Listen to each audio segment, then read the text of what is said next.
What is going on, everybody? Welcome back to the channel. We're going to be talking about the new indie film, Cobweb, a movie that I have been meaning to check out for the past couple of weeks. The film stars Lizzy Caplan, Anthony Starr, Cleopatra Coleman, and Woody Norman, and tells the story of an 8-year-old boy who investigates some mysterious knocking noises that are coming from the inside of the walls of his house and a dark secret that his parents are keeping hidden from him. Now, this movie was released during the Barbenheimer weekend, and I was originally going to check this film out in theaters, but I didn't get the chance because I had a lot going on that weekend, and it's been something that has been on the back burner for me, but now I've finally got a chance to check this out, and this is a very interesting movie. I enjoyed a lot of this movie. I thought it had a very creepy atmosphere, and it really has a fairy tale-like storytelling, and that comes mostly during its score. I really love the way that it was included, and the mystery that is going around this family and this house and the walls,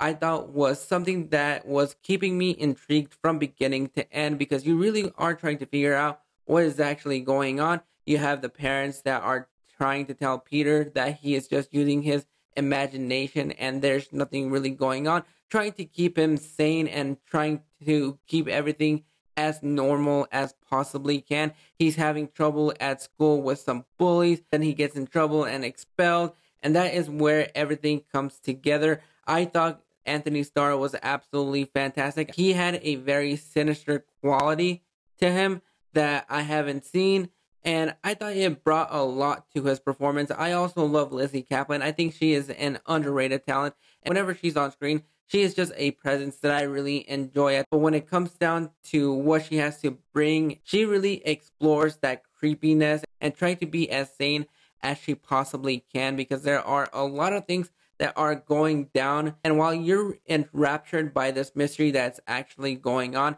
there are a lot of cliched things that we've seen in many movies before. This is nothing unusual or something new, but I think it's the mystery revolving what's actually going on that keeps you invested and trying to keep you guessing as to what's actually going on. And I thought that once we get the reveal about what's actually going on, I thought it kind of dipped for me just a little bit. I thought they used a lot of CGI.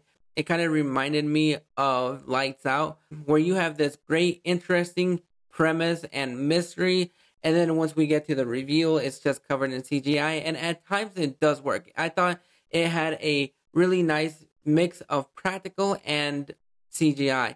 However, I didn't really vibe with the CGI, and I thought the last half of the film of what they were doing in that last half kind of took the air a little bit, and the ending just, to me, kind of fell flat and made me ask more questions than it actually answered. But once we get to the reveal of what's actually going on, I would have really loved to see a prequel as to how we got to that conclusion, because there are so many questions that I have coming out of this movie, and I don't think this is something that you want to be able to come out and have more questions. I think you want to be able to be surprised, but you also want everything to wrap up together. And I think the ending of this film kind of falls apart, and it takes away from what was actually going on in the first two acts. But overall, I really enjoyed this movie. It was genuinely creepy. There were some great suspenseful moments and a lot of great tension that Samuel Bowden definitely brought to the table that he didn't bring to The Woman in Black 2. And I kind of wish he was able to bring those kind of aspects into that film. But in this one, it has a fairy tale type of quality that I really enjoyed. The cinematography made it feel really eerie and scary all at once. And overall, I'm going to go ahead and give Cobweb 3 out of 5 cobwebs. But those are my thoughts on Cobweb. Let me know, what are you guys afraid of?